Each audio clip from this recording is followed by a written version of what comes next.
Hello? Can you hear me?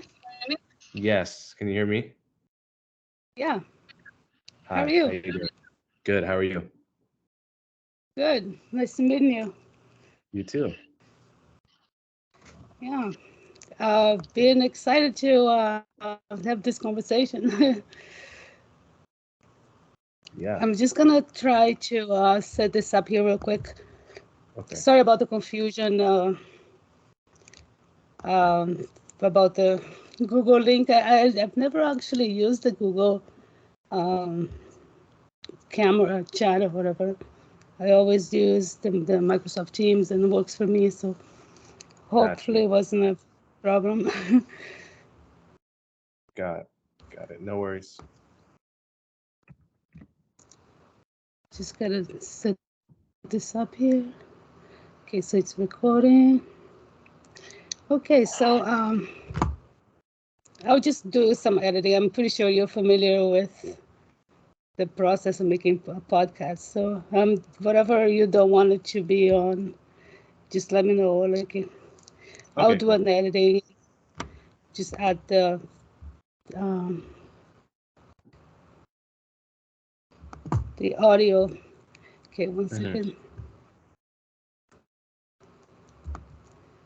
So how was your day? I think it was good so far. I recorded an episode of my podcast this morning with Neil deGrasse Tyson, the scientist, and it was pretty fun. So, Yeah, that's great.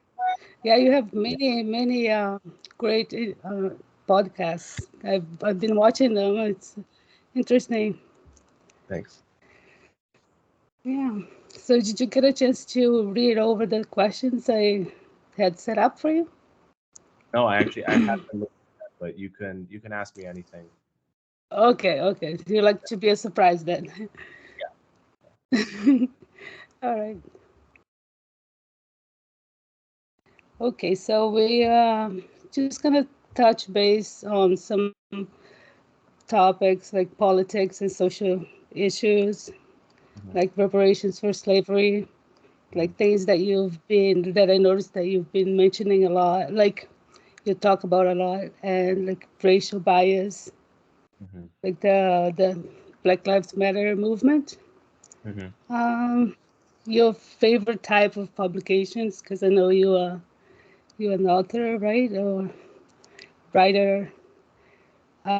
And I also want to talk about your music that hmm I really enjoy, and some hmm of your inspirations and your future projects that you have. And I guess we start off. Um, what led you to become interested in politics and social issues? And how did you get started with as a writer or a commentator? I wasn't all that interested in politics when I was a kid. Then I went to Columbia when I was about 19 or 20 years old, Columbia University in New York. And I started noticing that people were very obsessed with racial identity in a way that I thought was mysterious. Suddenly, you would hear kids saying in the campus newspaper that they experience racism every day on campus. And um, I became curious why everyone was so obsessed with race in what was clearly one of the least racist places that a black person could be. So I became interested in that. And through becoming interested in understanding my immediate social surrounding, I began to become interested in um, the wider political landscape of the country. And I started trying to write for my campus newspaper, and then eventually started writing for Quillette, which is a Australian magazine run by Claire Lehman. Um, and that's how I came to be a writer. Oh, that's awesome. I guess you have some really strong values, and I can see like on the way you write. I guess. your mom did a good job. Your parents, I would say. I also noticed that you're mixed race. You're Colombia, or is that? Sorry, I don't recall. Oh, my Um, mother's side is Puerto Rican and my dad's side are Black American. oh, okay. Yeah, Yeah. I'm Brazilian, but I've Okay. been in Canada here for I don't know, probably 15 years now. Hmm. And I also noticed like some of the issues that we have as Latino as well. I guess growing up in Brazil, we suffered a lot of like racism Hmm. because like it all started back 500 years ago when they brought over all like the slaves from Portugal, Hmm. and yeah, and they never left. Like it's always been a problem down there too. I think it's everywhere, uh, Hmm. pretty much, right? Have you been? No, you have been outspoken in your criticism and ideas of reparations for slavery. Can you explain your position and what alternatives you would propose for addressing the systematic racism in America? I think um, we should address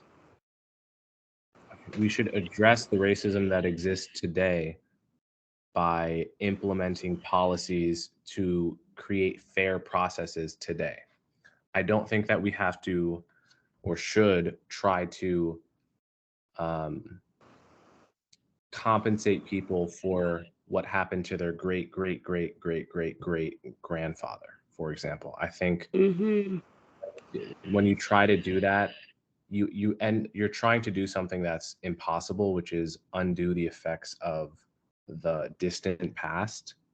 And what we should be trying to do is make sure that people are treated fairly in the present, because that's actually something that is sort of somewhat possible to achieve, as opposed to Yeah, what's for sure. impossible, which is um, to balance out the scales of all of human history for hundreds of years, right?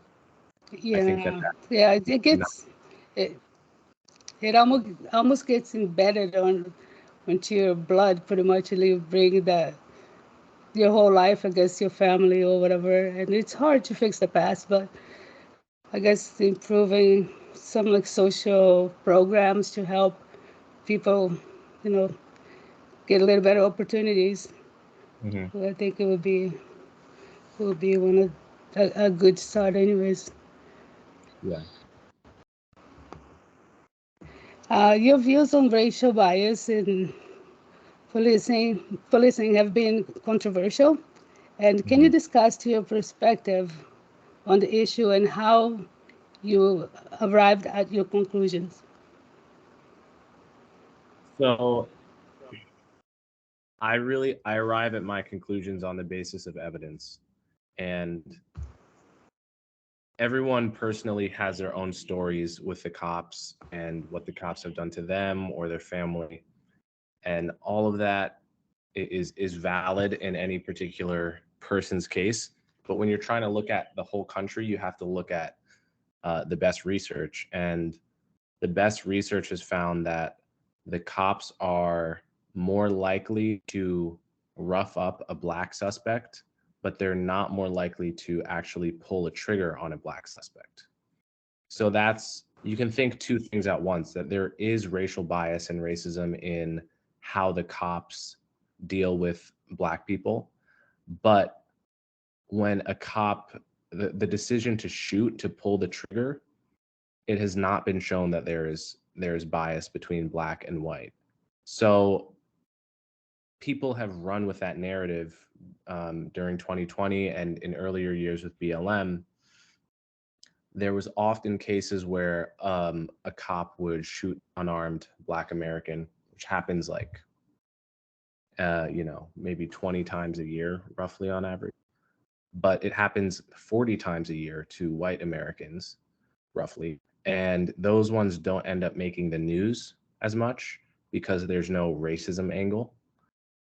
So a lot of people are misinformed about the idea that the cops only shoot Black people. The cops shoot like roughly 100 unarmed Americans a year, at least in the past decade, and it's of all races. So this is a problem. Sometimes Yeah. some of those things were warranted, some of them were not, some of them were murder.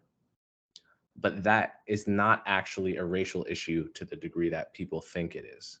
That's the media. Basically, the media has taken this angle and misinformed people about the overall issue. Yeah, for sure. I can see that. There's a lot of that goes on their narratives that it's hard to break. It's hard for them to actually understand that they're making it worse, right? For people by And I but, think the media sorry, go ahead. the media actually creates fear, unnecessary fear in Black people, so that if you're a Black person that gets pulled over by a cop, sometimes you're freaking out thinking they're going to shoot you because the media has pumped this fear into you, when in reality your odds of getting shot unarmed are less than your odds of getting struck by lightning. Roughly. Yeah, for sure. Yeah, you can also use your words to get it away from any situation too, right? And I guess people would just start like freak out and lose control of the situation. You've been critical on the Black Lives Matter movement, but you also acknowledged the reality of the system, this systematic racism in America. And how do you see those two perspectives intersecting, and how you think we can move forward towards a greater social justice and equality? Yeah, I mean, this is tough because there is racial discrimination throughout society. If you're applying to a job and you have a Black sounding name, you're like 30% less likely to get a reply. That's also true for other minorities. It's true for Arabs and for East Asians and South Asians. So, I mean, that's a tough issue to actually legislate about, because there's just no way the government can intrude into my inbox as a business owner and force me to treat people the same. So this kind of thing is a reality. I think the truth is that it's actually less important than a lot of people think it is, because most of what determines your success in life isn't just like how you get treated by the world. Most of what determines your success in life is what skills you are able to bring to the table. Exactly. And a lot more is in your control. Even if you're a victim of discrimination, a lot more is in your control than you would be led to believe. So I guess that's how I would. Yeah, that's good. I think that the Black Lives Matter was a little bit like, I think the media took it to a different level and used it to create fear. And people were already stressed over COVID too, right? So it was good. Like I don't know much about it because I've been here in Canada and we didn't have that movement. I guess I just heard a few things, and yeah, I don't understand the dynamics of like how the severity of everything was, but if it was good used on a good intention, would be good for society. As someone who is biracial, you grew up in a predominantly white community, right? and how you identify influenced your views on race and social justice. Yeah, so I grew up in actually the town I grew up in is more diverse racially than America on the whole. So the town I grew up in was like 30% black and like 60% white, um, which is actually more diverse than like the average place in America. So I wouldn't say I grew up in uh, like a white town necessarily. I grew up in a pretty racially diverse town, and I think the effect that that had on me being a kid and like having friends that were black, friends that were white, friends that were Hispanic, friends that were Asian, friends that were Jewish. As a kid, I never thought about anybody's race. I was friends with people because I liked them, um, and that's what moved me. Um, Sorry, can you give me 1 second? I need to answer this call. Yeah, for sure. Yeah, for sure. Hey, Noel, what's up?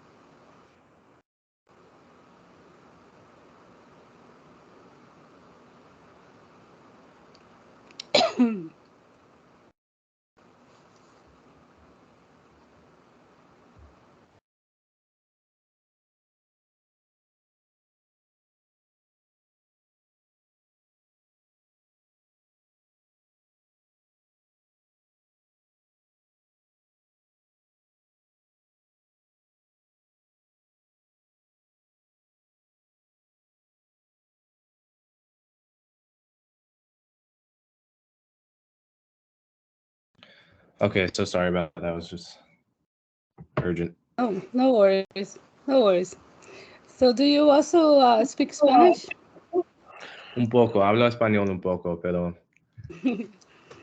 I love Spanish music. Like, yeah, me it's one of too. my favorites. I actually sing in Spanish. Do So you? I'm a musician. Yeah, I'm a musician. I play every Monday in Greenwich Village, and I sing some songs in Spanish. So I'm not really fluent in Spanish, Awesome. but the accent is good enough that I can sing. Do you enjoy like the reggaeton and the rap and Yeah, I mix? do. Yeah, I'm a musical omnivore. I kind of like a little bit of everything. So I do like reggaeton. I also love salsa and like Yeah. older music from the 60s and 70s. I also love Brazilian music. I'm obsessed with Do Brazilian music, you? with samba, and Brazilian jazz. Um, so yeah, I'm into all of that. It's like my You know favorite. what? That's I think that's the secret to success is if you go and spend some time in Brazil and make some like music with Brazilians. Mhm. You, I don't know, like people down there are so passionate about music that Yeah, they would just like, yeah, embrace you. in It's my opinion, incredible. Like there's so many people there. yeah, I think Brazil and America have the best music in the world, in my opinion. Yeah. Do you also dance? Like Not a do you big, dance or no? not really. Oh, okay. Maybe I maybe make the we music, can have a drink or music so that two. other people can dance. Oh, I see. Uh, okay, let me just get back here to the questions again. Um,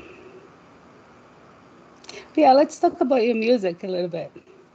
So you have recently released a music, like music under your name, Coleman. Hmm. Can you tell us about this project and how it relates to your other work? Yeah, so I've been a musician my whole life, and I'm mostly a jazz musician between the ages of like 13 and 18. Um, Around 18 or 17, 18, I started getting really into hip hop, and I started rapping initially just by myself and then at shows with some friends in Brooklyn. So I started releasing rap music when I was like 19 or so. And when I got into writing, I just kind of stopped because I got really passionate about writing, and it was just a very different world, and it was awkward to incorporate my rap identity into it. But Okay. yeah, I recently finally released an album that I've been working on for years, called Amor Fati, which translates to love of fate in Latin. And Yeah. I think it's definitely my best work. I'm really proud of it, and I think I've gotten good feedback on it. People enjoy it, so Yeah, feel good about it. it's awesome. I've listened to it. Um, have you released other albums before, or is that your first? I released a couple mixtapes when I was younger. None of them were really, I think, quite as good as this one. But Okay. yeah, I've Yeah, released some you nice. also have music videos too, right? Yeah, yeah. Yeah, great. Um, yeah, do you mind if I add some of your music onto your playlist? Like I No, no. usually, I play, Yeah, yeah, do it. yeah, okay. I play a lot of Spanish music, like reggaeton and stuff on the station too, and there is always a mix of Nice. everything, because like we have people from like all over the world that listens to it, like Mhm. through games. Right. Um, yeah, there's like the platform that you can use while you're playing game or whatever. You can listen to it. So I Mhm. have like quite a few listeners. Yeah, I'll introduce you to them. How? Sorry, I just got lost here. So, does your art intersect with your political views and activism, or is this is just as a hobby that you do it more so? I mostly do it as a hobby, but they do also intersect sometimes because, um, like for instance, on my song Blasphemy, I don't know if you've heard that one. Blasphemy, I really get deep into the subject of racial identity and slavery and reparations, and inhabiting both sides of that debate in the form of a rap song. So, um, so I do like, mostly my music mind is kind of separate from my political mind, but sometimes they do intersect. Yeah, it's good to leave a message out there, right? Because so many younger kids are listening to rap anyways, so it's better than listening to like good music rather than not. Mhm. um, yeah, one thing that I find interesting is like how you mix jazz with hip hop, Mhm. and it's pretty wicked. I find like I never heard much like that of that type, like like the beats and you say you played trombone. Mhm. Yeah. Yeah, that's awesome. What is the process like? Do you usually make them like the melody and the beat or whatever, and then you write the song, or Yeah, how do you do? I always make the beat first. In fact, I always actually get the sample and the melodic and harmonic material first, and then I put drums over that, and then I put lyrics over that. Oh, okay. It's really That's hard. always, Like I think about how like how to like people make it sometimes like incredible music, and I just don't understand how they like the process is because for me like I can't like I can think of lyrics but I can't think of the rhythm or I don't know. It's just two separate things that my like for me I guess I'm not an artist but I listened to a lot of music my whole life. Like my father was a writer, like Mhm. And my brother, he plays on like a band down in Brazil. So he's he's famous down there, like on his own terms, and he Mhm. hasn't been out of Brazil yet, but he's pretty good. So my whole life was ever surrounded by music, Mhm. and being in Canada is a little different because people here is not as passionate, I guess. Right. Um, uh, okay, I just gotta change the page here.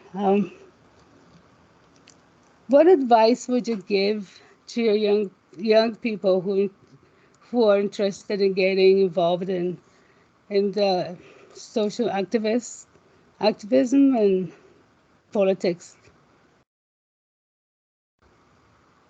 I guess find something you're really passionate about and try to learn more about it than anyone. Um, I mean, that's basically the path that was successful for me. Okay, yeah, you seem pretty young still, and you seem like you have this posture about you, like you're very serious, almost like I don't know, like it feels like you're an old soul Mhm. that been through many lives, and yeah, Mhm. I believe that we carry on that the experience that we had as a soul, I guess, in Yeah, different bodies. I don't know. I believe in that. So yeah, I sensed that from you. I don't. thank you. Um, I appreciate you saying that. You're not the first person to tell me that. I've been told that. yeah, yeah. It's a different, really different vibe. Mhm. What do you see as the most present social and political issues facing America today, and how can we work towards to solve them? Do Wow. you have an idea? Um, let's see.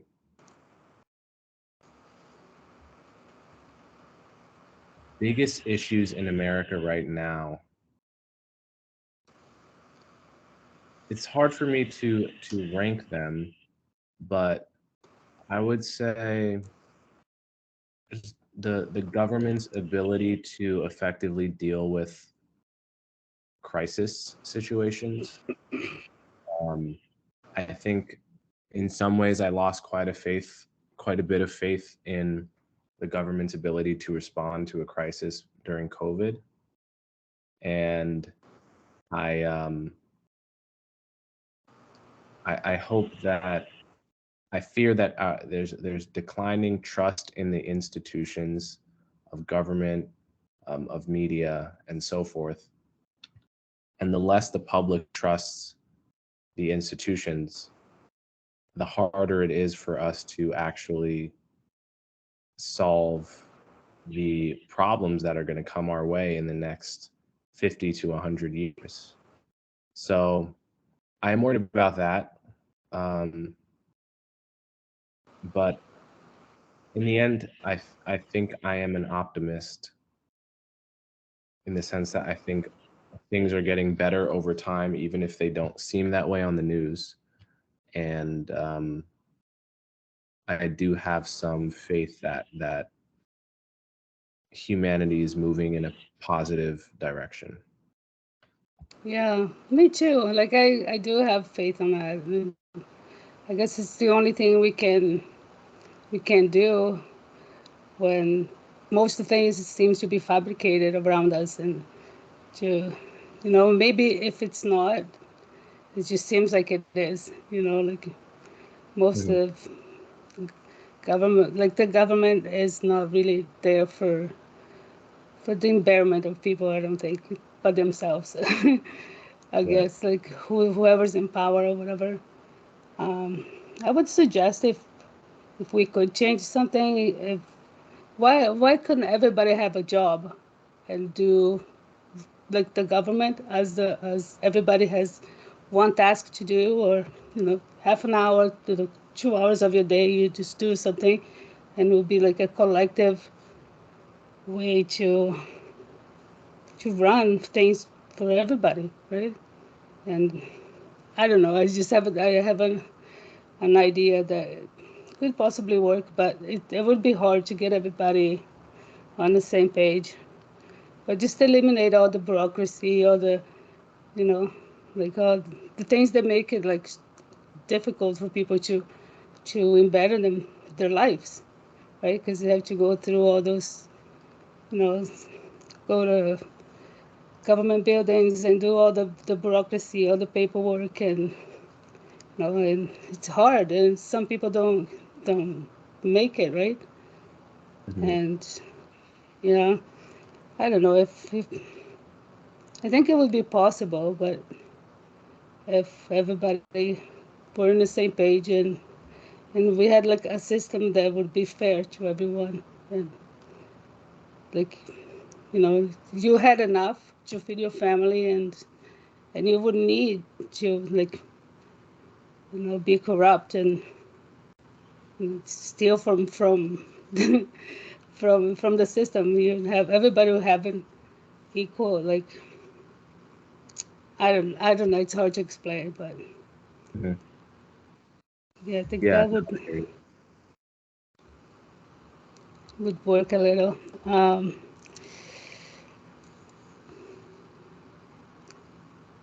what do you think the current political climate in America will evolve and in the coming years, and what role do you see yourself playing in the evolution?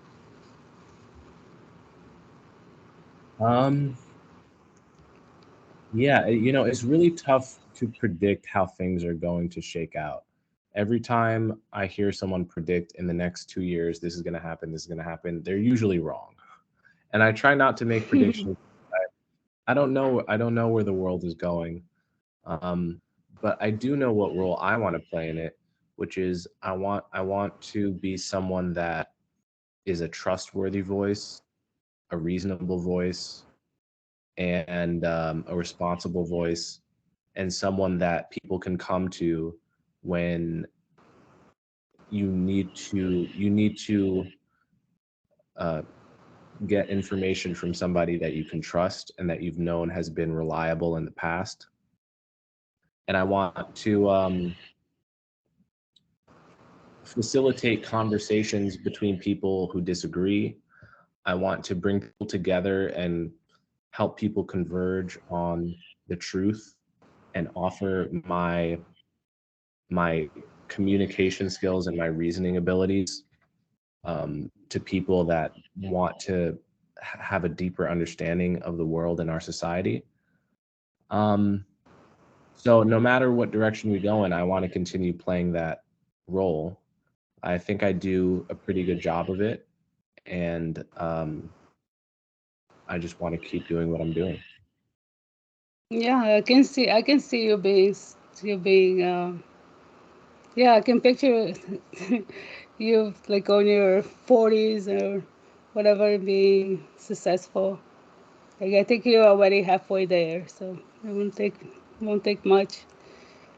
um yeah, just stay true to your beliefs, and I think you have that face, like people will take you for like face value, right? And that's important. Like, it's hard to find people, trustworthy people out there nowadays. This is true. um what inspired you to become a writer or podcast host? Well, I Like, how think did you start in that field? so. I started out as a writer and then I Mm-hmm. developed a following. But I love podcasts personally as a person. So I consume podcasts a lot. And so it was a very natural transition to me to just to go from someone that listens to a bunch of podcasts all day to someone that creates my own. So it was really initially I was a customer of podcasts and I loved them so much that I really pictured myself having my own for a long time. And then finally, I was able to do that because I already had a Twitter following from my writing. Okay. Yeah, it became really big, like really fast too, right? Like everybody has a podcast nowadays, and it's good because like back in the day, there was no like people didn't have a platform to speak out and but now it's good that we do because we can listen to different point of views and different people and backgrounds or whatever. I learn a lot from podcasts as well, and even like YouTube videos too. Like I like watching conversations. I guess yeah, I've always been like that. Um, Yeah. you have been listed on Forbes 30 and under 30 list for the 2021 in the media category. How has this recognition impacted your career and goals?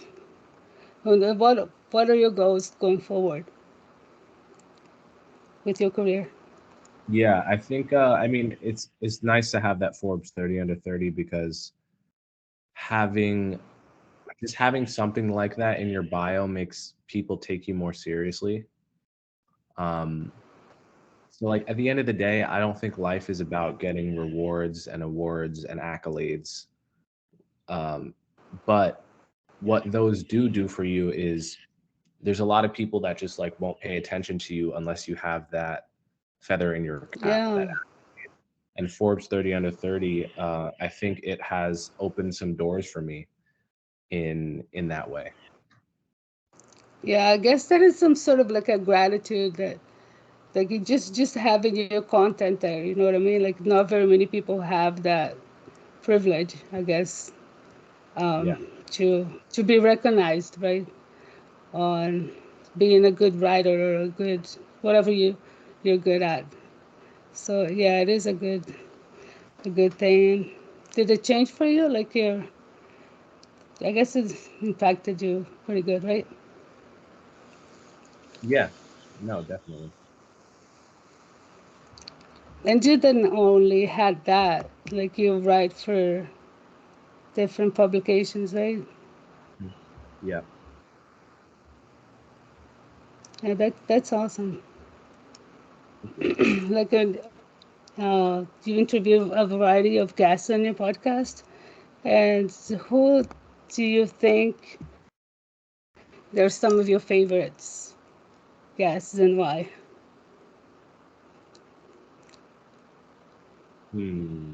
Okay, so one of my recent favorites is Meg Smaker, who uh, made a documentary film about former jihadi terrorists who were doing a rehab program in Saudi Arabia. Um, that was one of my favorite conversations recently. I had another great one with Mark Andreessen, who is a billionaire and venture capital. Yeah, he's a venture capital billionaire, very smart guy. I had another great one recently with Africa Brooke, who is basically a life coach, and she talked about like her struggles with alcoholism and self-sabotage and how she came to basically change from like a totally messed up insane person to a person who's so happy and well adjusted that she helps other people become happier and more well adjusted. Um, and yeah, so those are three of my recent favorites. Oh, that's good. I have to check them out. Yeah, I've seen some of them, but you have quite a few, so it's hard to keep up. yeah. um,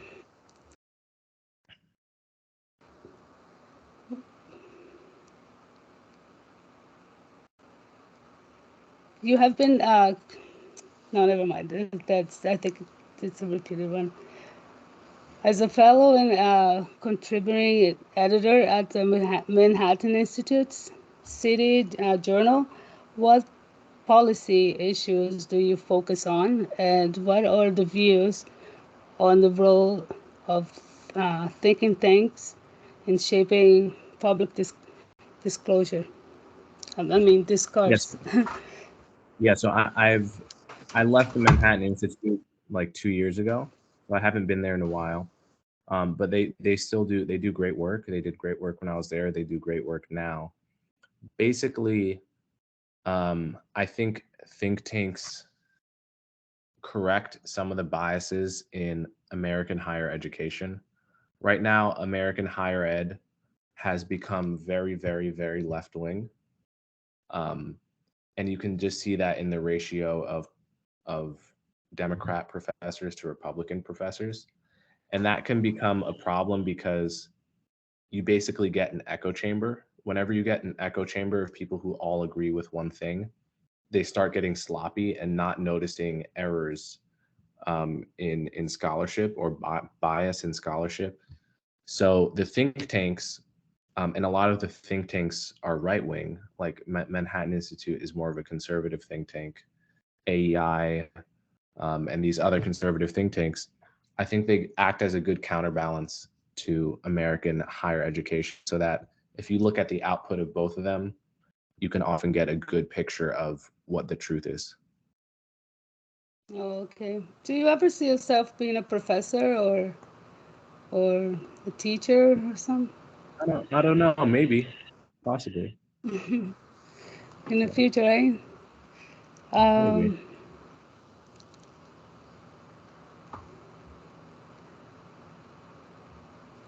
What are some of the most interesting and unexpected conversations you had on your podcast, and how did you approach an interview with a guest with different viewpoints from your own? Let's see. So, one of my less conventional episodes recently was with Christopher Paolini. Christopher Paolini is a fantasy author. He wrote the books. I don't know if you remember these. There was hit kind of fantasy children's books called Aragon, The Inheritance Cycle. Sort of like in the style of Lord of the Rings and Harry Potter, kind of like that genre. I And can I had imagine never, that. yeah, I'd never really interviewed anyone like that before, because usually people I interview are journalists, scientists, people dealing in the nonfiction world. But this guy is dealing in the fiction world. So I thought I had a lot of fun interviewing him, and I think the interview went very well. But it was a kind of it was an interesting challenge for me to interview someone about fictional worlds that they created, because I don't usually do that. Yeah, it would be hard for you to dive in and understand. Yeah, I can see that being difficult. Yeah. What are some of the books and podcasts and other media that have influenced your thinking and writing? And what are the currently ones that you're reading or listening to? So some of my favorite podcasts are Econ Talk with Russ Roberts, Conversations with Tyler Cowan, Making Sense with Sam Harris, Joe Rogan podcast, New York Times Yeah, Daily classic. Podcast. Yeah, New York Times Daily Podcast. Um, Eli Lake, The Re-Education with Eli Lake is an excellent new podcast. Right now, I'm listening to, honestly, with Barry Weiss. And right now, I'm listening to The Witch Trials of J.K. Rowling, which is a new podcast that Megan Phelps Roper is doing, where she's gotten the first, maybe the only ever, like exclusive interview of J.K. Rowling, the author of the Harry Potter book series. Okay. And it's fantastic. Yeah, bad. Yeah, those are good recommendations. What are your experience like testifying before the U.S. House Judiciary? Can say the word. Subcommittee and the reparation for slavery, and how has that experience influenced your view on that topic? Yeah, so that I naively went into that expecting that because it was a government function that somehow it would be organized and our safety and security would all be guaranteed and everything would run effectively and smoothly. Only to realize that it was a complete, part my French, shit show. Because Oh, why? it was like there's almost no security, no control of over the crowd. I would say there's no security, but very little. And How old people are were, you? I think I was 22. I'm not, 23. I was 23 actually.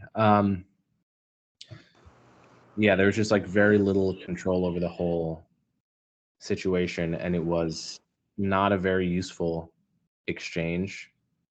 Like it's like the opposite of one of my podcasts where we like thoughtfully go into a topic and explore all positions with an open mind. Yeah. Testifying is exactly the opposite. Everyone is just trying to get their 30 seconds of like video for cable news. Every politician has an agenda that they're trying to push, and it's just like bad faith all the way down. So it's not an experience that I would particularly want to do again or recommend. Yeah. Yeah, it must be difficult. Yeah, Yes. just stressful. How do you think race relations have evolved over the course of your lifetime?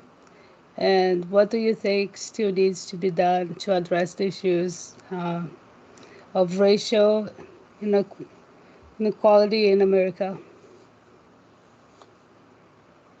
So broadly, I think racism, especially racism against Black people, has been going down over the past many decades. It was very, very bad when my grandfather was a young man. It was better, but still not very good when my dad was a young man. And I think it's gotten a lot better today. I think a lot more people are aware that racial discrimination is a real thing.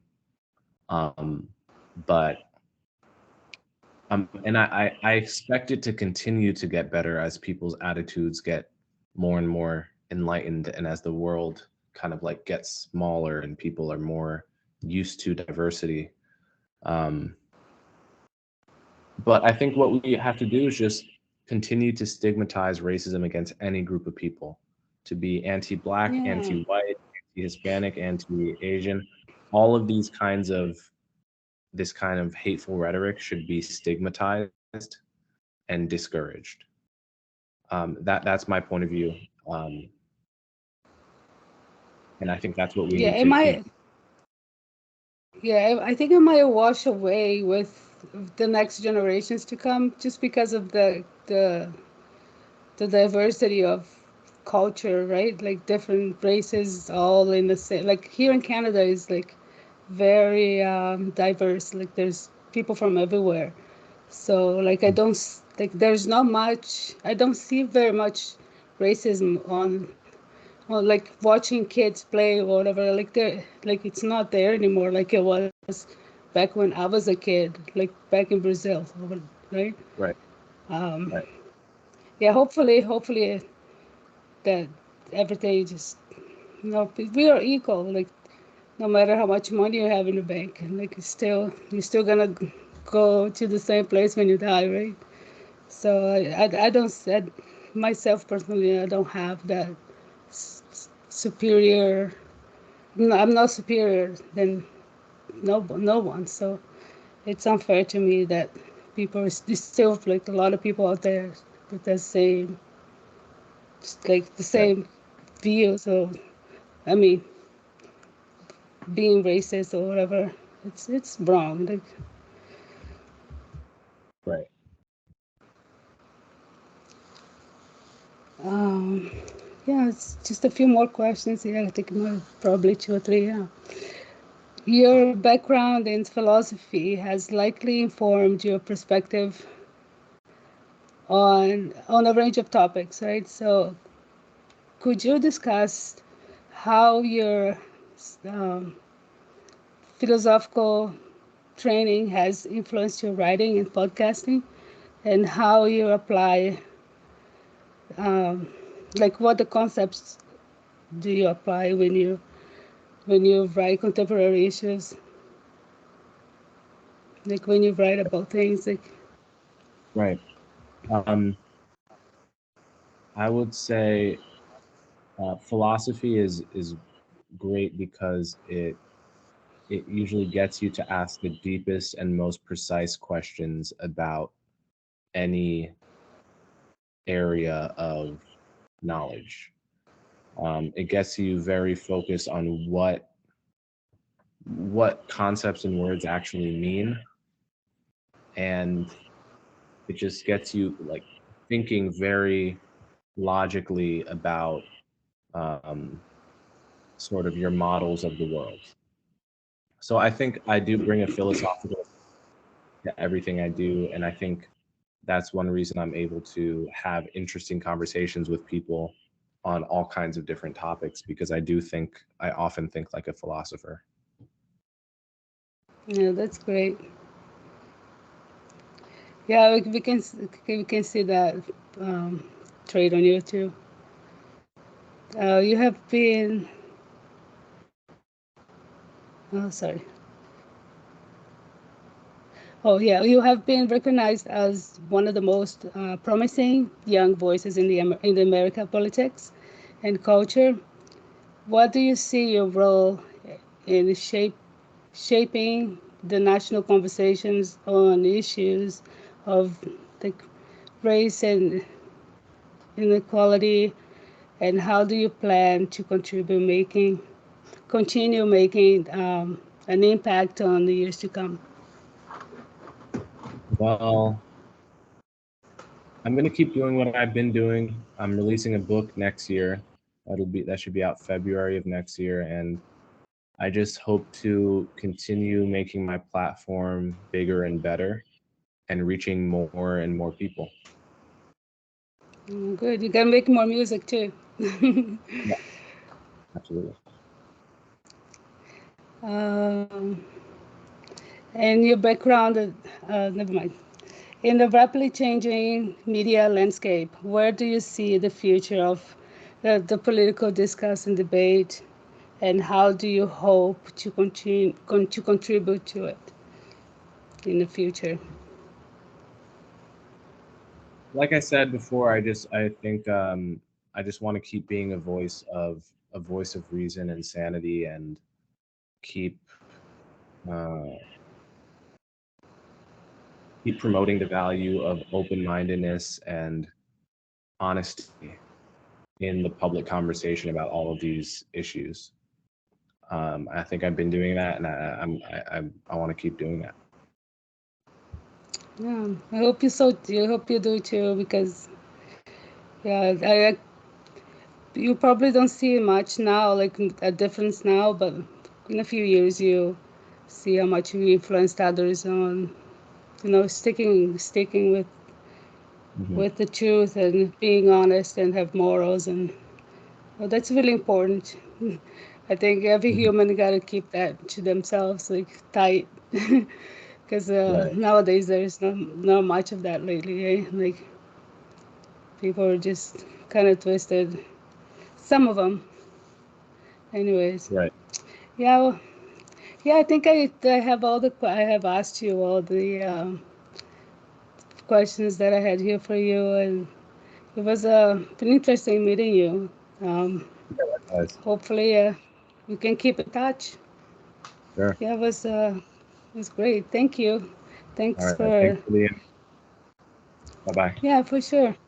Okay, bye.